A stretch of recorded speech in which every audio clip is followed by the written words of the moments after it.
Господине Кочовски, најновата представа што ја подготвувате со Прилепскиот ансамбл е Клетници. Кога ќе биде готова и како течат подготовките? Представата течи, мислам подготовките на представата течат како и секогаш.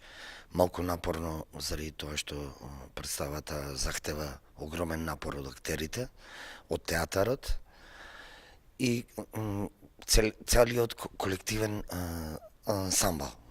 Мислам креативен ансамбл. Што значи режисерот, сценографот, костимографот, музичкиот дел. Секојаш е истата работа, но течат надежно, можам јас да речем, а премиерата е закажана за 29 декември. Действието на Клетници се случува 19-тиот век. Како го прилагодивте тоа за денешни услови? Идејата за овој текст да се работи е баш заради тоа дека тој роман на Виктор Иго е безвременски. Дека не е заклучен во едно време, туку дека нуди поддршка на сите клетници низ светот. А тоа се случува постојано насекаде и кај нас, нажалост. Целата представа ќе биде преместена временски, нема да остане само во тој период на Француската револуција во Франција, туку ќе ги премени временските и географските граници. Мотото на представата која ние го користиме е еден човек украл леп, цела Европа е во хаос. Од ова година сте и вработен режисер во Прилепскиот ансамбл, претходно имавте неколку представи со него. Кои се очекувањата за Клетници? Затоа што знаеме дека претходните представи беа многу успешни, освоија награди како во Македонија, така и на фестивалите во странство. Баш заради тоа се одлучив за овој текст да го работам тука, зашто ова е огромен текст. Романот е 1600 страници. Еден драмски текст е 120 и е разделен на реплики. Ова е значи огромно нешто. Драматизацијата течеше долго време и се уште не сме сигурни, стабилни во драмскиот материјал. Но идејата ја знаеме. Баш заради ансамблот, баш заради театарот, баш заради представите што сме ги правеле претходно, решавам да направам вакво капитално дело. Роман кој е еден од најзначајните во светот. Тие се неколку. 2-3 се. Мислам дека само тука може да се направи тој текст, да се пренеси таа тема. А генералната е Клетници сме сите, без разлика како се менуваат периодите на општеството или на светот. Кој ќе ги држи конците, не е многу важно. Сепак од нас, од луѓето, од граѓаните зависи. Тоа е големата идеја. Се наоѓаме во еден доста стар објект на Прилепскиот театар. Една од идеите и заложбите е да се изгради Прилеп, односно да добие нов објект на театарската уметност. Колку е тој потребен и во какви услови моментално работите тука? Работиме вистина во исклучително импровизирани услови. Но тоа се компензира со волјата на секој учесник во представата, на целиот колектив на театарот. Иначе вистина е безмилосно. И е, мислам, никакво е. Не можам да ви објаснам колку проблемите колку се големи, елементарни проблеми не можат да се решат, камоли некои капитални, огромни. Изразот на уметниците не може во оваа зграда да стигне до максимум, да се развие, да се отвори, да добие ветер во крилата. Заради тоа мислам дека е неопходен подхитно нов театар.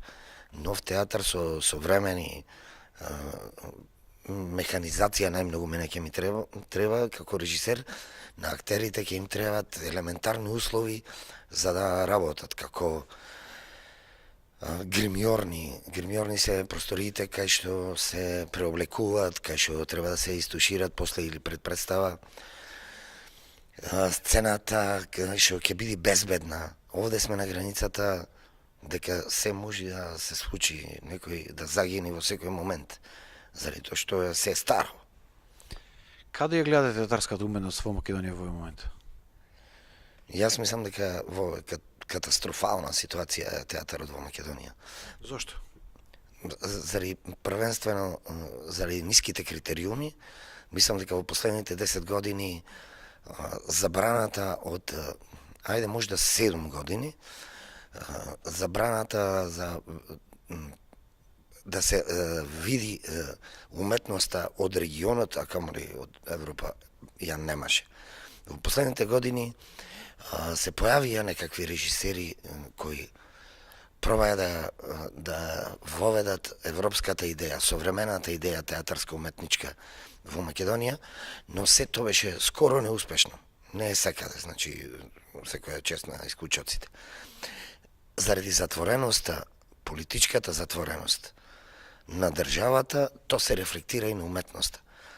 Уметноста сама имаше автоцензура, како и останатите и медиумите. Исто. И заради тоа мислам дека сме многу назад отколку што бевме пред 10 години, а особено во регионот. Мислам дека сме последни. Политиката, како што и сами кажавте, длабоко се метастазираше во целиот овој систем на државата, исто така и во уметност и во театарот. Како да се излечи оваа болест? Само со отвореност, само со транспарентност, хуманизам, прифаќање на соседниот, на другиот, на различниот, само со тоа. Сваќање на личноста, на човекот, а не на генерално ниво, како на пример досега што беше дека нација треба да се толкува сега. Би требало да се толкува само личност. Смета ли дека сега политичарите ќе ги тргнат своите канџи од театарската уметност? Затоа што политиката секогаш сака да ги држи под контрола и медиумите, и уметноста, и театарот, и граѓаните. Јас мислам дека театарот и уметноста постојано во историјата на човештвото оделе заедно. Беше чудно зошто пред предходната власт никој не го разбираше силата на уметноста, особено на театарот. Сега со владата на ВМРО таа власт ја разбра силата на театарот особено, ако не и на уметноста, генерално на уметноста, јас мислам, ама особено на театарот. И веќе нема враќање назад. И сега мислам дека политичарите паметно ќе ја искористат уметноста во цел на општественото добро, а не како пропаганда, како машинерија која ќе го лажи народот. Рековте дека сме на дното на театарската уметност во регионот и во Европа. Како да се издигнеме? Само со искрени теми. Би требало да се занимаваме со искрени теми. Многу е чудно зашто во Македонија политичкиот театар не е воопшто активен. Зашто никој не се занимава со политички театар. Според мене, клучниот момент сега во Европа е човек, уметник, свесен за себе, да се бави само со политичка уметност. Кој ќе ги завршиме тие теми, тогаш можеме да се вратиме кон љубовните или општо човечките. Но политичката уметност, особено политичкиот театар, сега мислам дека е клучен, дека сега му е времето. Сега треба да разговараме за сите проблеми што ни се случуваат во Македонија и во Европа. А то значи зашто во Македонија е лоша, да речеме, уметноста или е пасивна или како да ја наречеме непродуктивна, тоа е заради тоа дека не се занимаваат луѓето со општеството. Туку се занимаваат со некои старовремски теми кои ги напишал некој англичанец кој живеел во времето на Ренесансата. мислам дека тоа треба да се промени. Темите мора да бидат големи, значајни, вечни. Ви благодарам на разговорот и да се надеваме дека театарската уметност конечно ќе го достигне својот врв во Македонија и дека ќе парираме со театрите во регионот па и во Европа. Јас благодарам на поканата и се надевам истото и се надевам дека и со ова представа дека ние ќе направиме нешто што ќе ги побие овие аргументи кои ги кажав.